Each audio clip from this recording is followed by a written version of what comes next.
has spread despite the fact people would die. The UK's former chief scientific advisor, Sir Patrick Vallance, said the now Prime Minister Rishi Sunak also thought that was okay.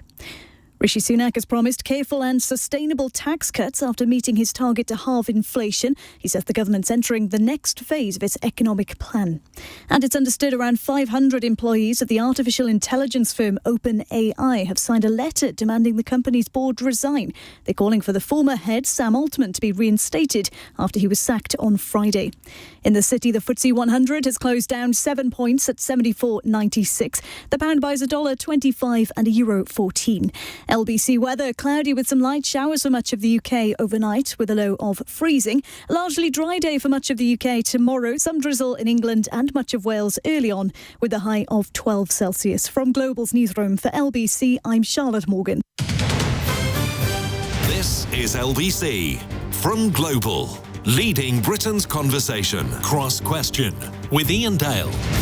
Hello, very good evening. It's 8:02 on LBC. Welcome to Monday's Cross Question. Boy, do we have a panel for you tonight. We have Tim Montgomerie, founding editor of ConservativeHome, former advisor to Boris Johnson. We have Chris Dawes, KC, one of the country's top criminal barristers at Millennium Chambers. He's the author of the book Justice on Trial. Shami Chakrabarti is a Labour peer, former Shadow Attorney General. And Greg Smith is Conservative MP for Buckingham. You know the drill. We want your calls on 0345 6060 973. You can text 84850, and much to Shami's amusement, you can say, Alexa, send a comment to LBC. And we'd love you to watch us on Global Player. Call 0345 6060 973. Tweet at LBC. Text 84850. Cross Question with Iain Dale. This is LBC. Now, Kevin in Basingstoke is our first questioner. Kevin, what would you like to ask? Or maybe not. Kevin, Alexa in Basingstoke. What would you like to ask? Alexa. No, not Alexa. Kevin, go ahead. Do we live in a democracy when we have an unelected head of state, House of Lords, Prime Minister, and a government with less than 50% of the vote? What would you like to have apart from a Prime Minister? I can see the argument that you're putting for the House of Lords and unelected head of state, but what's wrong with having a Prime Minister? No, there's nothing wrong with having a Prime Minister, but nobody voted for him. Well, do you understand the concept of parliamentary democracy? We don't live in a presidency. All right, then, take that one out. What about the rest of the other three?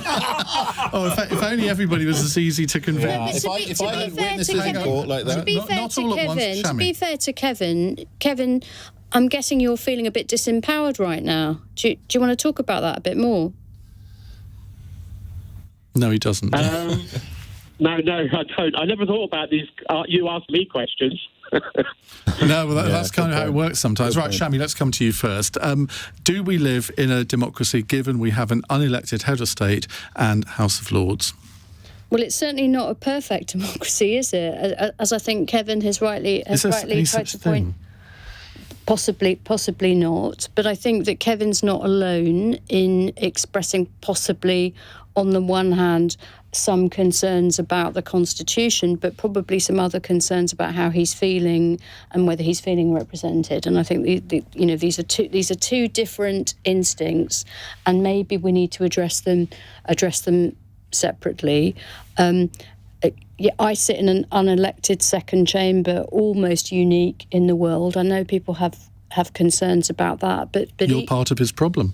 I'm part of his problem, except that when we don't have a written constitution and a Supreme Court with strike-down powers, sometimes, not always, sometimes this unelected second chamber provides a little bit of scrutiny and a little bit of pushback to defend things like fundamental rights and the rule of law.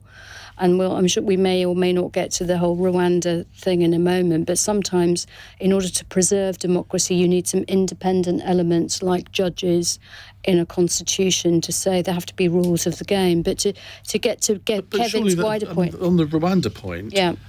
the Constitution has worked. And the Supreme Court has made what you would presumably think is the correct decision. So why would you want a different form of Supreme Court? Well, no. I mean, if the Supreme... I happen to agree with the Supreme Court. I mean, by the way, I could have gone further in all sorts of ways, but I respect the Supreme Court decisions whether I agree with them or not, because I don't think you can even have democracy or even civilization without independent referees. I was going to say refugees, referees, and a rule of law. You know, the rules, there have to be rules of the game. Otherwise, democracy lasts for 5 minutes and people lock up their opponents and ban free speech and et cetera, et cetera. But I don't want to put words into Kevin's mouth, but he could argue for elected judges. He could. That'd be ultimate democracy. But if you elect everybody, here's the downside. If you elect the judges and both houses, and you're almost remaking your constitution every day, you're almost saying the only rules are the most popular, the most powerful, control the game every day of the week. And the danger with that, and I don't think this is a left or right issue, by the way, I don't think it's a Labour Conservative issue, it's a constitutional issue. If you don't have some rules and some referees, people get to make up the game as they go along. And the concern about that is that free speech gets cancelled, vulnerable minorities get cancelled, and today's elected democratic leader gets to be tomorrow's dictator. And it's happened in countries all over the world, and we don't want it to happen in Britain. And I guess ultimately you could have a referendum every day on virtually everything. Yeah. That's ultimate people power. Tim Montgomerie. Well, look, I definitely think I've agreed with everything I think Shami's just said. You can definitely have too much democracy. I think there's too much democracy, perfect democracy almost, if you like, in Israel at the moment. Under their system of proportional representation, anyone can have a stake in their government. And so some of the extreme parties that, want settler expansion in the most controversial areas on the West Bank have power in the Israeli government, and they are, the tail wagging the dog. In countries like Germany, which also have proportional representation, you have to hit a 5% threshold so that you've got some, basic constituency in the country. When I play a game occasionally, if you look at Hansard, and I don't know whether it's the Lords or the Commons, I can almost invariably say the quality of the debate in the Lords is better than the Commons. Sorry. If you ever Greg. invite me round to your house to play games, I don't want to play that one. I wouldn't do that. I could go through other examples. There are many instances, actually, which purely democratic institutions that have no other structure or continuity or depth are inadequate. You definitely need democracy in a crisis because you want to get the bastards out, if I'm allowed to use that word on LBC. But actually, if you look at democracies versus more sort of autocratic regimes around the world today, lots of the autocratic regimes are doing quite well because they have a long-termism that democracy doesn't. So democracy is good, but let's not make a god out of it, and let's put institutional frameworks around it that make it work and prosper, rather than be sort of very absolutist about it. Chris Dawes. Well, the question is about whether we live in a democracy now, and I suspect that the question arises from the disconnect in many people's mind between the last general election in 2019 and the current makeup of the government, and the fact that there have been changes of Prime Minister which were not approved by an electorate. I appreciate, of course, I do understand the parliamentary system, but nevertheless, I think many people share Kevin's disillusion with a system which allows Prime Ministers to be replaced by a deeply unpopular government, actually, out there in the country, and just to have a succession of prime ministers to suit the membership of one party. And I don't think that's democratic. I don't agree with the changing of prime ministers, certainly not on multiple occasions in between general elections. Well, how would you change the system to make it more democratic? Well, I think, first of all, I'm sad to say, from Shami's point of view, I think she's an excellent member of the House of Lords, but I just cannot reconcile the concept of an appointed and indeed in some cases hereditary chamber to make legislative decisions in a democratic country, just because it happens some of the time to function quite well as a body which acts as a check and balance against the larger elected first chamber. I just don't think you can have unelected people making fundamental decisions about the laws of the land. That's a matter of democracy. Did you back Brexit, by the way? No, I didn't back Brexit at all. And principles aren't always consistently applied, are they? And that's the nature of democracy. You can't say in an absolutist way you don't want unelected people to make decisions in Britain, but want them overseas. People are very mixed up in this, and I think it's partly because we're a complex nation, organically evolved, and you can't make hard and fast rules. And the problem, Chris, is that at some point, each one of the four of us would probably have a different line in the sand to draw as to when. I wouldn't want a referendum on sort of like they do in America all the time, or New Zealand or Switzerland. But there are occasions when you would want a referendum on big constitutional issues.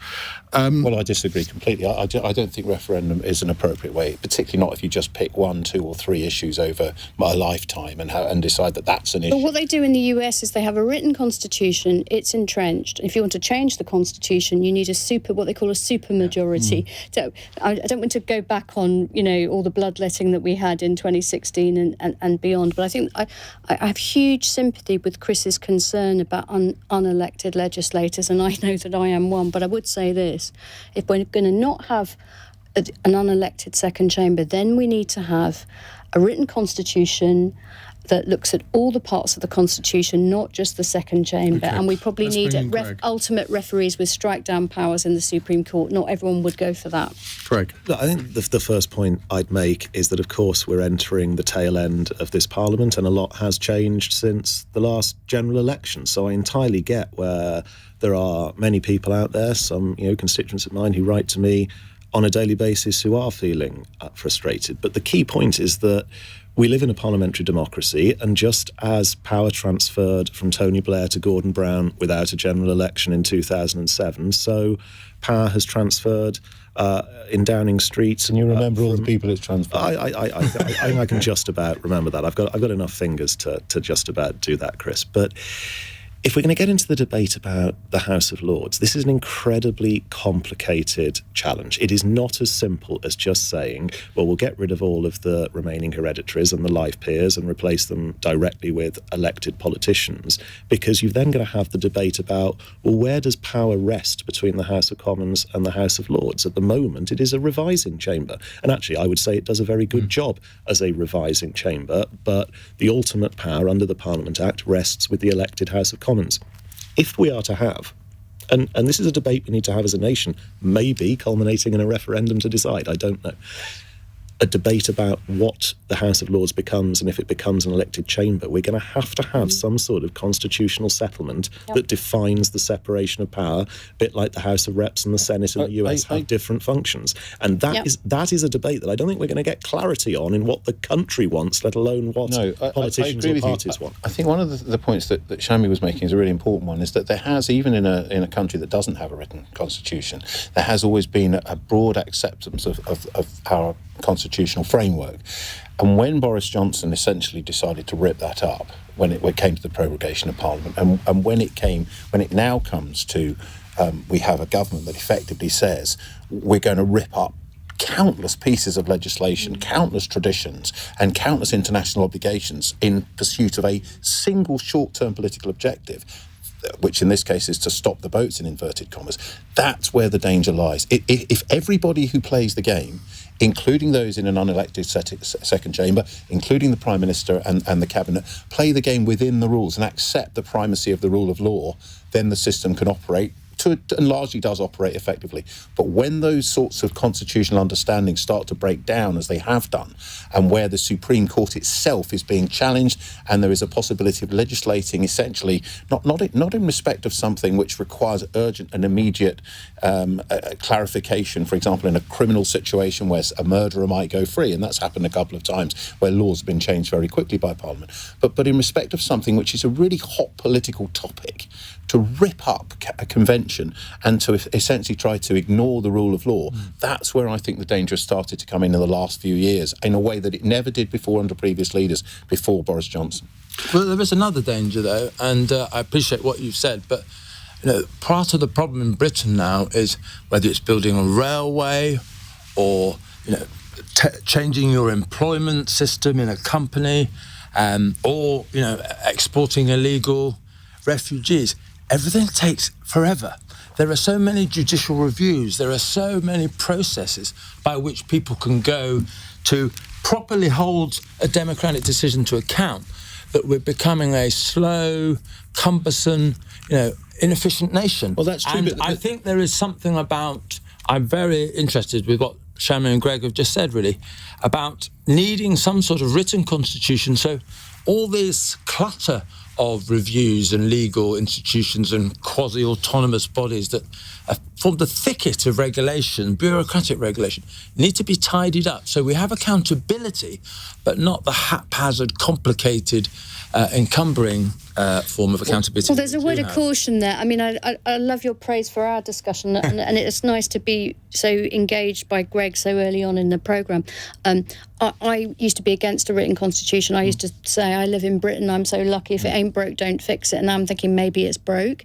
But I have to be honest and say, word of caution, even where there's a written constitution, like famously the United States, that doesn't stop litigation, that doesn't stop bureaucracy, doesn't stop the budget not being able to, et cetera, et cetera. So it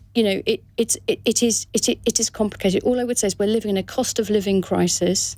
I suspect that the next general election is not going to be decided on who wants to have a constitutional convention. But if we are going to change the constitution of our country, we have to do it in a bipartisan, cross-generational way. If you want it to last 100 years, that process needs to take a few years at least. It won't be done by emergency legislation. At least no one's mentioned the dreaded word Citizens' Assembly yet. No, Chris, I owe you an apology because I've multiplied you. Yes, I often get pluralised. Yes, it's happened more than once. It's only because I'm so impressed I want more than one of you on the panel, so apologies for that. Right, we'll take more of your questions in just a moment. 0345 6060 973. It's 17 minutes past 8.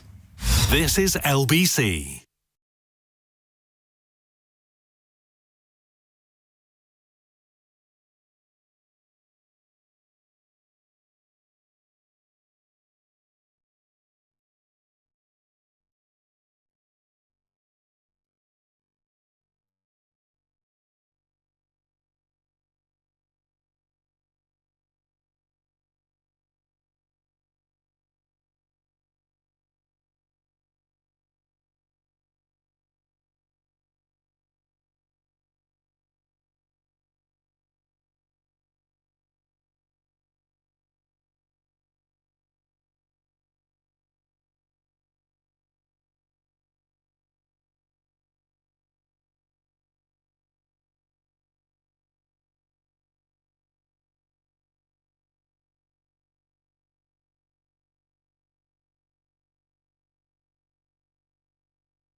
Cross Question with Iain Dale on LBC. Text 84850. On the panel tonight, we have Baroness Shami Chakrabarti, Greg Smith, Conservative MP for Buckingham, Chris Daw, criminal barrister, and Tim Montgomerie, founding editor of ConservativeHome. Let's go to our next call. It's from Martin in Doncaster. Hello, Martin. Hello, Ian and panel. Yeah, the question is benefits cuts Rwanda and Lord austerity of Chipping Norton. Why is the nasty party back? Greg Smith, I have to come to you. Look, I really don't think this is the nasty party at all. Of the challenges that are listed out in that question, the challenge of Rwanda, well, let's just boil it down to why did the Rwanda partnership come about? And that's because we have this crisis in the English Channel of thousands of people crossing the channel at the hands of people smugglers. That is nonsense. That's not the reason it came about. It came about because you didn't fund the asylum system in Britain, and you left 30 to 40,000 people waiting to get into the system. To start suggesting it's the boat people who are responsible is outrageous. The way this works is that somebody has their say, then somebody else has their say. Great. Lives being risked in the English Channel. And I can actually say in my constituency, the number one issue that comes up time and time again in my inbox, in my surgeries, when I meet people in the street, is this challenge to stop the boats. And going back to the first call, I totally accept and respect the decision of the Supreme Court, but serious action has to be taken in order to stop this flow of illegal migration into the United Kingdom. It's what my constituents are calling out for. It's what constituents of many other MPs across the country. Your constituency, with respect, is probably the least affected by immigration than any other one in the country. Why are your constituents so upset about it? The Best Western Hotel in the town of Buckingham has been used as asylum hotel for the last year. I would actually say that we've been quite severely affected by the use of that hotel as an asylum hostel, taking it out of business use, taking it out of the local economy. And it has led to this outcry. Now, is Rwanda going to solve the entire problem? No, it's not. But it is part of the jigsaw puzzle. It is a piece that is essential in sending a clear message that the United Kingdom is simply not going to accept. Do you really believe all that? Please, do you believe just respect the rules of the debate, if you would, please. What about the broader narrative here? Because he mentions Lord Cameron being brought back, proposed benefit cuts that we may hear about on Wednesday. You can see why he's asking the question, and the fact that he's even asking the question means that you have a problem.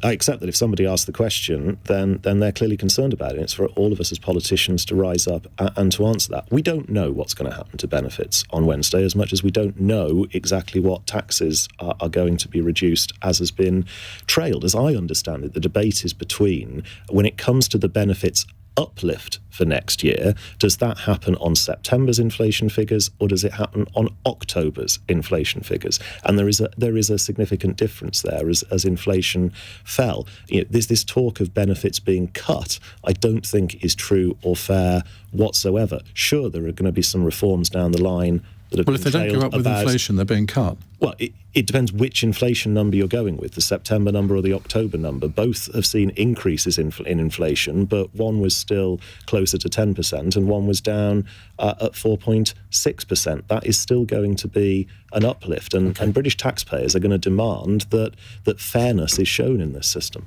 Chris? Well, there's obviously a lot of different issues on there in the question, and I agree that they're not all necessarily connected, and they're not all indications of nastiness. But I'll tell you what is. As anyone who's read even the summary of the Supreme Court judgment last week will know, this government told the world and made clear in numerous discussions with international bodies that Rwanda is a country that condones torture, that has sent people back to countries to face torture, having given explicit assurances that they would not do so in arrangements with other countries, and the idea that Rwanda should play any part in our asylum policy in a country renowned for its fair and decent treatment of refugees going back for decade after decade after decade is frankly disgusting. It's worst form of political manipulation and emotional manipulation of the public that I've seen in many, many years. There is one solution to our asylum problem, and there is a big problem, and people do want to see these massive numbers of asylum seekers dealt with, but they want to see them dealt with quickly and efficiently. You could get them through the system, including appeals, within 2 months. I'll tell you how you do it. Fund the system. A quarter of what's been wasted on the 150, 200 million that's been wasted on this ridiculous Rwanda plan, offensive Rwanda plan, would have solved the asylum backlog.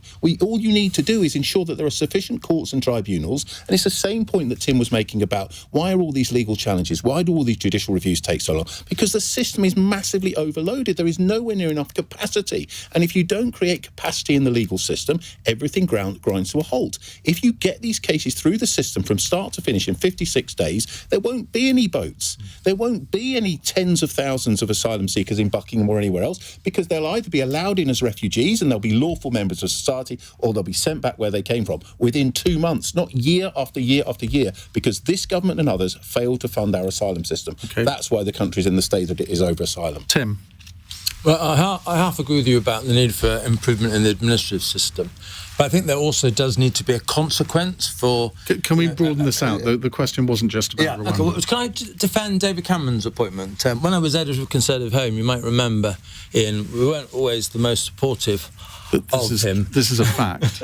And I recently did apologise to him that actually I think of the many Conservative Prime Ministers we've had since 2010, I think he was the best. And, partly I think the coalition brought a rigour.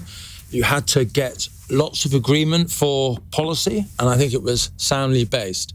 And I think the big problem is not that we have unelected people in the government, is that we have all these very young people without much experience. And it's ridiculous that... You mean as advisors? Well, yeah, advisors, MPs. It's ridiculous that we have former prime ministers, probably at their prime, on the scrap heap at 50. I think that's true of Brown, it's true of Blair, it's true of Cameron. When people in China are only just getting going in their government, we are wasting talent. And yes, there are some controversies. I won't agree with everything that David Cameron does, but our MPs don't have much experience of life compared to what was true in the past. They have 20-something advisors rather than people who know how the world works. Having a few David Camerons, I hope Tony Blair, I don't know whether I actually want to say this, but I hope if Labour is elected, Tony Blair plays a role, because he's probably wiser about how government works, how you get policy done,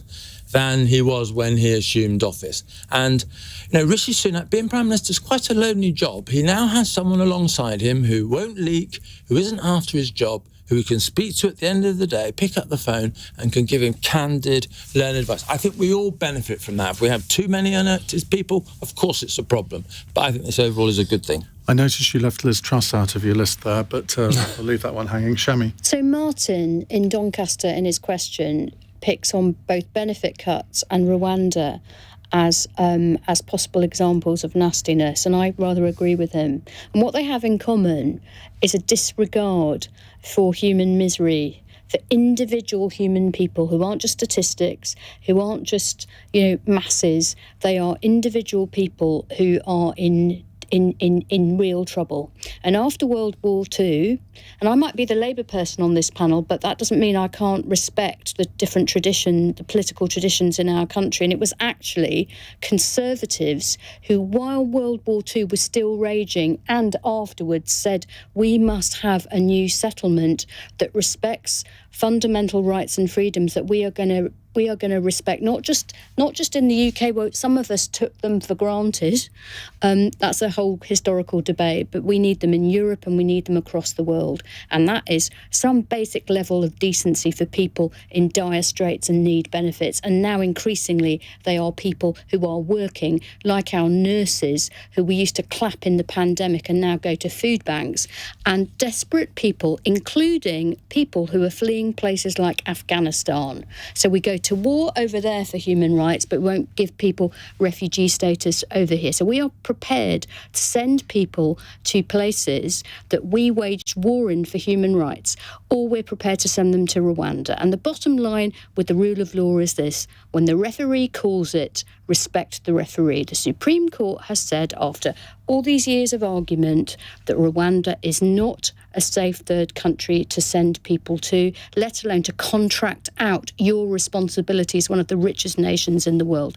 And so, if we're not going to be nasty, if the Conservative Party is going to be the broad church party and great political tradition, I might disagree with it in many ways, the great political tradition that it once was, that this decision needs to be respected, and this Conservative Party needs to reconnect with that sense of decency with ordinary people, whether they are outsiders like asylum seekers who've never had an initial decision on their claim, or whether they are not just the poorest people anymore, but even lower middle class people who have had to resort to benefits, in particular since the pandemic. And anybody that goes back to all this, sanctioning of people on benefits or calling a stop the boats election has totally, in my view, misunderstood the decency of British people. Very quickly. Yeah. Look, there's one group of people that both Shami and Chris, I think, have forgotten, and that's the British taxpayer, who is actually struggling. They paid the most for Rwanda. They paid the most for it. They paid hundreds of millions for Rwanda. I'll let you speak if I can finish the point, please. Britain is a very generous nation. We're one of the biggest aid spenders. We do an awful lot for military peacekeeping. We have special relationships for people in Hong Kong, Afghanistan. We do lots of good things for the world. We are a great citizen, but we cannot do everything. And we have to ration our care. And that, I'm afraid, is always one of the differences between the Conservatives and that's Labour. why asylum seekers should work. Everything. That's why asylum seekers should be allowed to work, which is something that a lot of Conservatives and Labour people would like to see. I have lots of sympathy for that, but that has consequences for low-paid people in Britain as well. It's not a costless policy to put a lot of people into the labour market and basically freeze already struggling families out of the equation. It's not as black and white, Shami, as you say. I never said it was. Well, you basically did. Tories bad and nasty. That's not true. I said it's a great political tradition that was partly responsible. You listed ill after ill of the Conservatives without understanding why the motivation. That's just so unfair. Tim, that's just so unfair. I really don't think it is, Shami. You painted a picture of the Conservatives which is unfair. No, I'm sorry, but he interrupts all the time. He interrupts all the time. I have not interrupted. I was about to say, you can have the last word. I believe in the international rules-based order that Conservatives, before your time, played a huge part in creating, and that should not be denigrated as the world faces wars in the Middle East and in Europe, and we need our rights and freedoms more than ever. And I should be dishing out cold towels for people to wrap around their foreheads over the next couple of minutes while you enjoy some news and adverts. It's 8:32 on LBC. Charlotte Morgan has the news headlines. 4 men have been found guilty of murder after a woman was killed at her home in Liverpool. 28-year-old Ashley Dale was shot in August last year after an argument involving her boyfriend. The COVID inquiry has heard Boris Johnson was confused by data during the pandemic. Diary entries from the UK's former chief scientific advisor show it was a real struggle explaining to the then Prime Minister. And Rishi Sunak is promising careful and sustainable tax cuts after meeting his target to halve inflation. He says the government's entering the next phase of its economic plan. LBC weather, light showers over much of the UK overnight with a low of freezing. LBC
Cross Question with Iain Dale on LBC. You know, the Germans have a phrase, immer mit der Ruhe, keep calm at all times. And that's what we're going to do over the next 24 minutes, isn't it, Greg Smith? Well, you've been calm all the time. I'm always calm, Ian. Chris, less so. Yes, true. Tim, less so. I'm going to keep calm, OK? And Shami. Oh, come on. Only Shami. when provoked. Oh. Yeah, OK, well, let's... That's it, crack a smile only when provoked. Let's have no provocations. Julian in Crawley is our next... well, it's not Crawley, he's asked on a text. There seems to be a complete blackout of news across all the main media outlets about Ukraine since the Middle East crisis started. How does the panel feel about this? Now, earlier this month, President Zelensky said that the Israel-Hamas war is taking away the focus from what's going on in Ukraine. Chris? Quite deliberate, isn't it? Russia, Iran, Hamas, and a war in the Middle East. There's no doubt in my mind that Russia is ultimately a big player in what's going on in the Middle East, and absolutely what Putin wanted was a distraction from Ukraine, which of course has gone nothing like. When I was actually in Russia when the war broke out last year, and everyone was expecting it to be over by the weekend. At the end of February of last year, I think that this is all part of a bigger picture, where you have these malevolent actors on the world stage, of which Russia and Iran are prime examples, and Russia certainly one of the largest. And when you join the dots, they all end up in the same place, which is bombs coming out of Gaza into Israel, provoking an inevitable response. And so, very sadly, the plight of the Ukrainians has been lost in the mix. Tim? Okay, completely agree with that. It's nice to have a moment of unity. And in all of the discussion about the horrible events we're seeing in Gaza at the moment, I think the big thing that's missing from our coverage is a focus on Iran. Almost wherever you go in the world, Iranian money, training, military technology is, involved in proxy wars. I'm not sure. I will be a staunch defender of Israel, but I'm not sure their focus is right at the moment. I'm not sure the world's focus is right. Iran is a terrible influence in so many theatres, and that will go onto another scale if they ever get nuclear weapons. If that should be the focus of foreign leaders, it should be the focus of the West. And I think our eye is off the ball. And these relentless negative interviews of Israeli spokespeople, they're the ones that turn up to the studio. The people who aren't accountable are the despotic regimes like Iran, who don't ever go near the media. And because the media don't have pictures or interviews, they get away with it. We need leadership. And Greg, that's over to you and our new Foreign Secretary. Well, actually, not that I would ever leak what's said in the 1922 committee. The Foreign Secretary addressed us this afternoon, and actually he made very clear that Ukraine is his number one priority right now.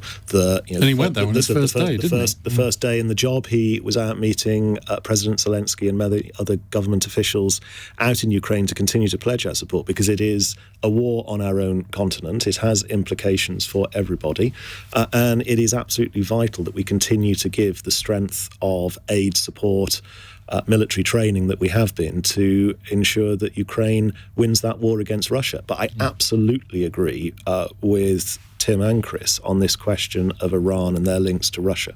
We already knew that Iran was supplying Russia with various scales of weaponry, drones and things like that, and that we know that Iran has been funding terror across the entire Middle East. And I don't think it's rocket science to suggest that Iran will have been in some way involved in financing Hamas and the absolutely brutal attack on Israel on the 7th of October. I've been popping up and down in Foreign Office questions and various statements in the House of Commons for much of the last couple of years, asking for the UK government to prescribe the IRGC, who are a pretty evil organisation that are inherently linked to funding a lot of terror in the region, not just Hamas.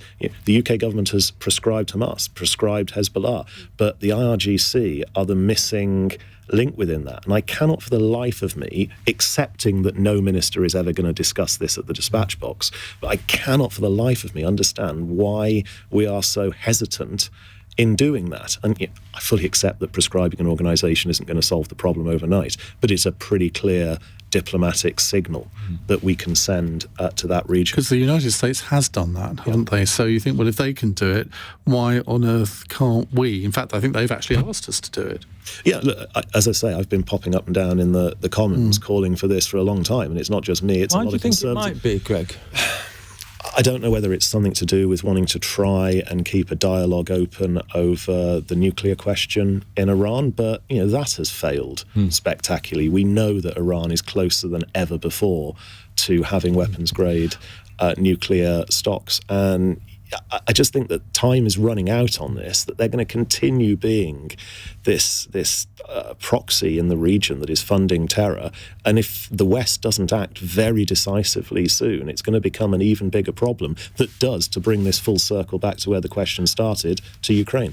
What about the broader point that Julian is making here about the media outlets have essentially ignored Ukraine? I mean, not wholly, but predominantly. I mean, we did it, I think the week before I went on holiday, we did an hour-long phone-in on it, but I thought at the time that's a bit pathetic. Perhaps I could come in here. I think that was what I was taking from the question, that we're not as good as we should be and could be at keeping attention.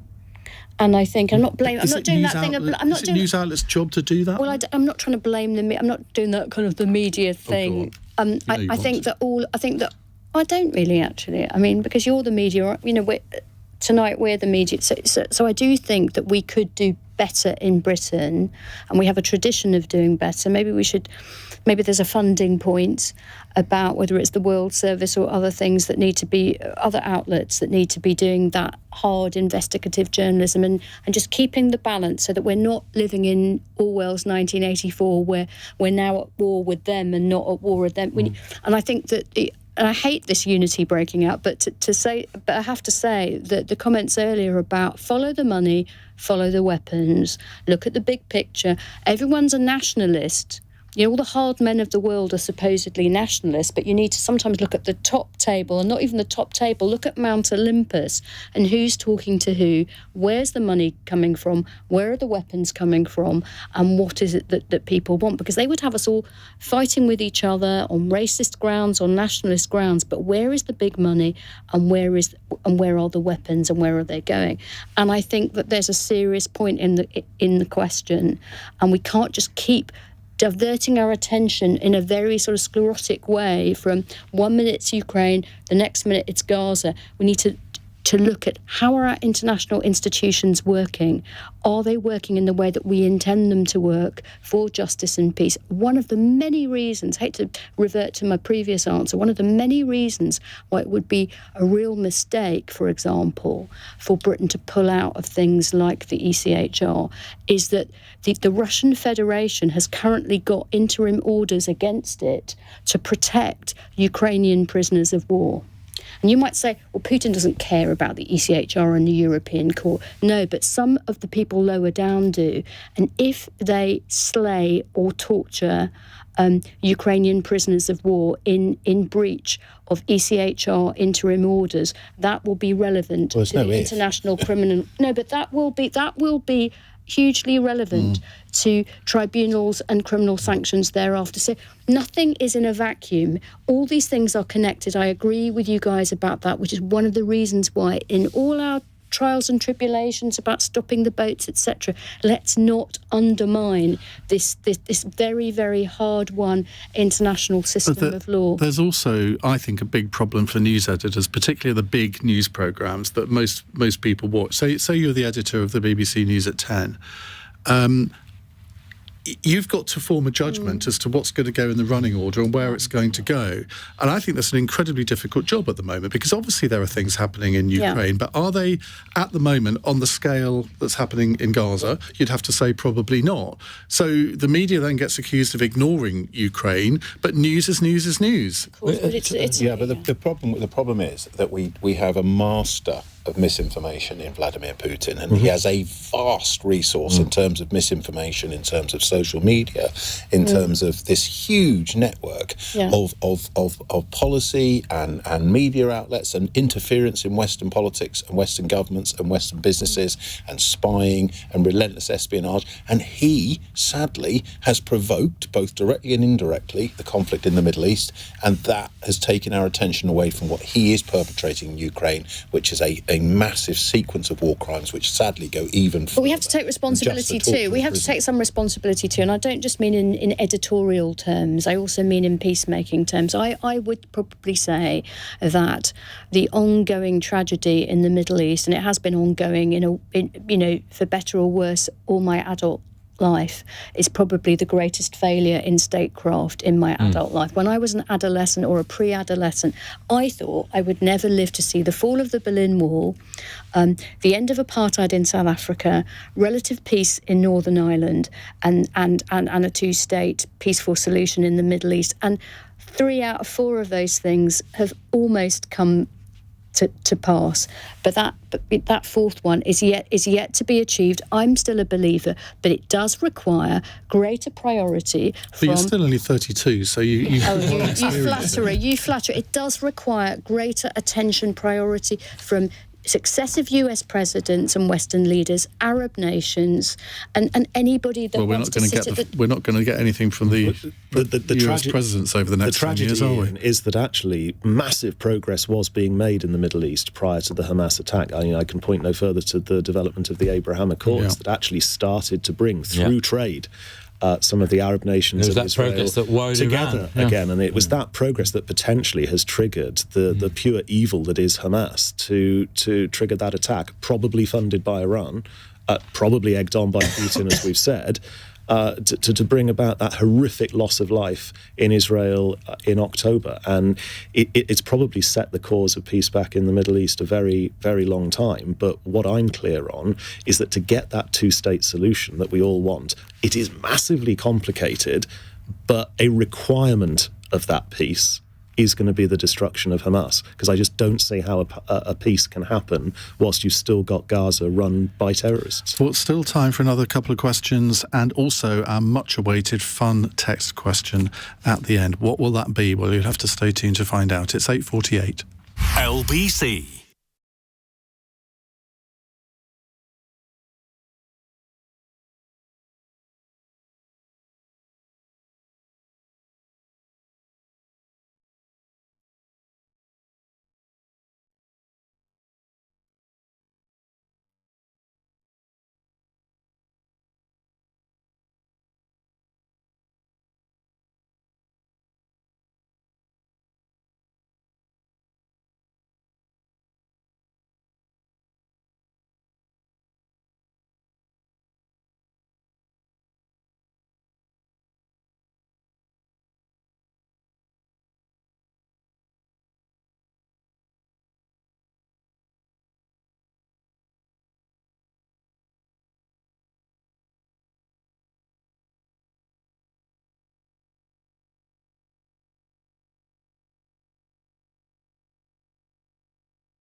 Britain's conversation. Cross Question with Iain Dale. Tweet at LBC.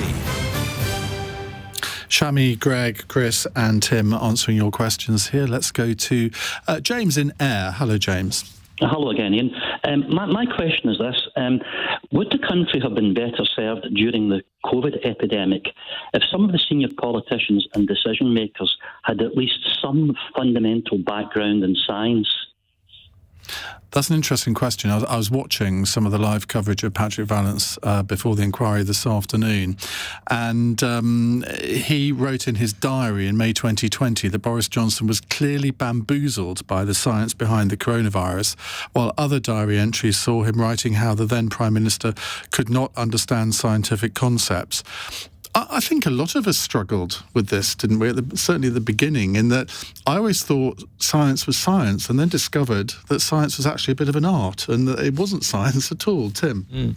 I think probably scientists know that most. There's a lot of uncertainty in science. And I think there's a general problem with the Westminster classroom. There's a lot of art students there and there's a lot of people who've only been involved in politics. And I think one of the reasons why we're seeing populism be a sustained political force, and we saw it overnight in Argentina, is that we live in times when culture, science, technology, family, all is changing at a rapid rate.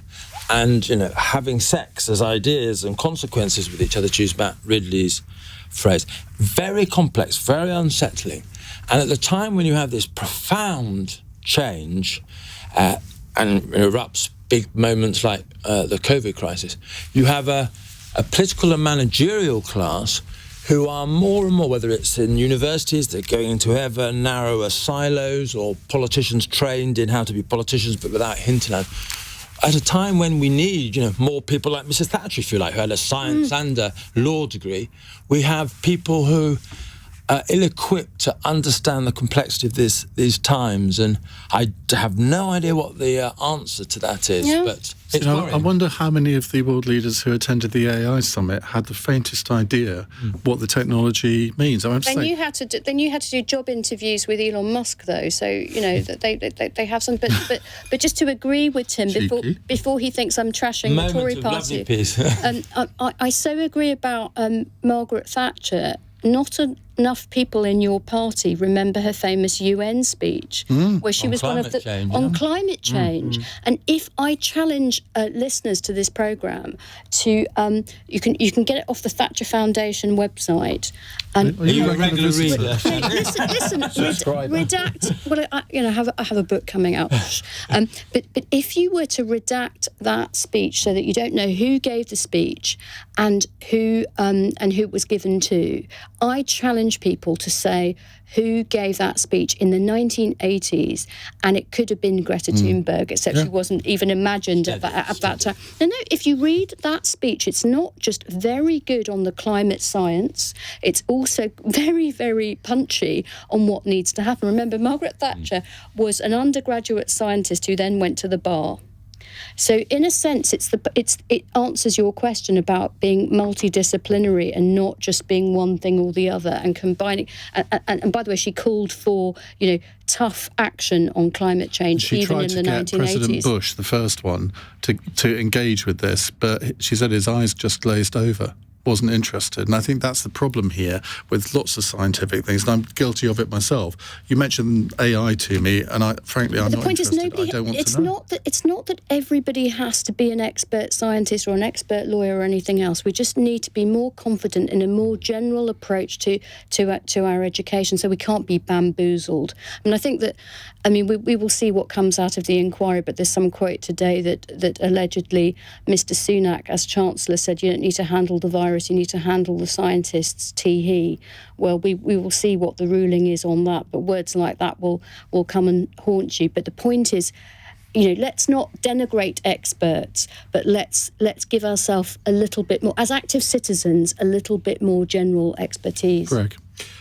I say this with a word of caution that I have no scientific background myself, but I did, sit in the House of Commons and vote on the various pandemic measures. I think anybody, whoever was in government at that time, would have struggled with this once-in-a-century phenomenon hitting the country, as governments the world over all had slightly different reactions to it. But actually, the more that has come out of the COVID inquiry, it's actually made me a little bit vindicated that about halfway through I stopped voting with the government on some of the lockdown measures and but why did you vaccine start passports voting and so for on. them in the first place? And, well, I think it's partly to that point that, certainly if you think back to March 2020, all of a sudden the coronavirus bill was put through in a day. There was this blind panic the world Why would you over vote for something of you what didn't we really did. understand? Well, there wasn't actually a vote in the end. It went through unanimously. No member That's of the true. House of Commons or House of Lords That's on true. that What does first that piece of say? legislation. What does that say We about had that? no challenged- virus. challenged it. We had no vaccines at that point, Yeah. and we were very, very concerned about this thing that we didn't properly understand. You And it don't was a act without evidence for the okay, action, so let and me- that's the problem. So, Chris, Well, what people did were happen? dying, and there was evidence. Yeah, but that people doesn't mean don't- you just do anything Chris, But we without didn't. the evidence. If you let Now, me one at a speak- time, Greg. Chris, if you let me speak, I'm not actually disagreeing with you. No. Because actually, I remember very vividly a debate in Westminster Hall, the lesser-known debating chamber in Parliament, where a number of us that were concerned about the way the government was putting together the modelling on the way the virus would spread was deeply flawed. And there was actually some pretty powerful speeches from people far more scientific and mathematically inclined than I am in that debate. And the answer from government was just, well, this is the way we did Okay. it. And actually, I think it is right to challenge that. Chris. Can I just briefly answer the question? Briefly, Yeah, if you very can. briefly. Well, we've been better off with scientists amongst our politicians. We've been better off with a leader who actually knew how to lead, because that was the problem. We had a bumbling idiot. Well, that's not the Stats question. box. It is. Well, we've been better off if we'd had senior politicians who had a background in science. I'm saying they needed a background in good, strong, effective leadership, and that's where the pandemic government went wrong. Right, let's move to our final question. It's from Rosa in Birmingham.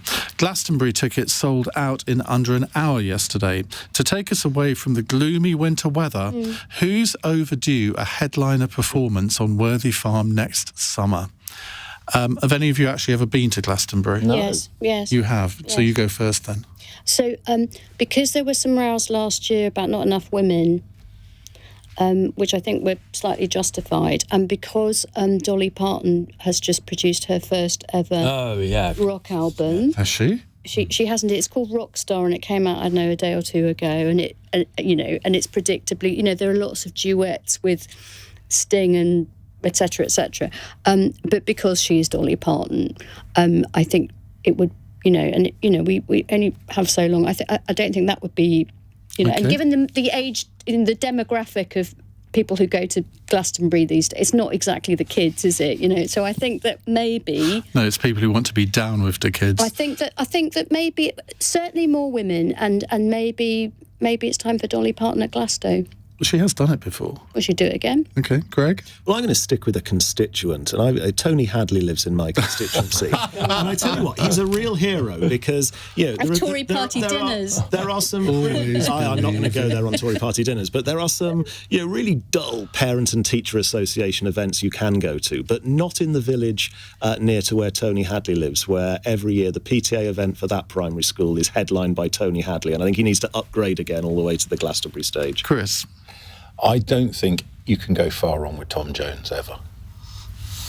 I mean, It's a point of view. When you hear Tom Jones, let's be honest, it always makes you smile. And I think if I tell you what, I'll take Tom Jones with Dolly Parton. Tim? A duet. Islands in the Stream. Well, That's a very difficult song to do with karaoke. I've tried it. Compared to Tony Hadley, we have a Sting in Salisbury constituency. No one has ever seen him, as far as I'm aware. He lives in this very nice estate behind walls, and we wouldn't know it. And so I'd like him to do Glastonbury just so we could be sure he's still okay. But obviously, my real answer, Ian, to creep around you is Cliff Richard. Surely I was wondering when someone was going to mention. We need Cliff there. Exactly. And talking of Tom Jones, of course, I could bore people for hours on my experience last weekend being on stage with Cliff Richard, but some woman actually threw a pair of knickers on stage with her phone number written into the gusset. I bet it was a landline. Very good. Best line of the hour. Well done, Chris. Thank you very much indeed to all of you. To Shami Chakrabarti, Greg Smith, Chris Daw and Tim Montgomerie. On tomorrow's panel, we have the Green Party co-leader Carla Denyer, Conservative MP Ben Bradley, the editor of the centre-right commentary site Capex, Alice Denby, and the Plaid Cymru MP and Westminster leader Liz Saville-Roberts. Coming up in the next hour, if you have children, when did you let them have a mobile phone? Because I think this is one of the most difficult questions that every parent has to contend with nowadays. At what age should a child be given a mobile phone? Should it be a smartphone? Should it be one of those old-fashioned ones where they can't access all the things that you can on a smartphone? And what's been your experience? Do you now regret giving your child a smartphone at the age of 7? Or, I exaggerate to make a point. What are the difficulties? What are the challenges? 0345 6060 973. Or have you, frankly, just succumbed to peer pressure? Looking forward to your calls. Up next.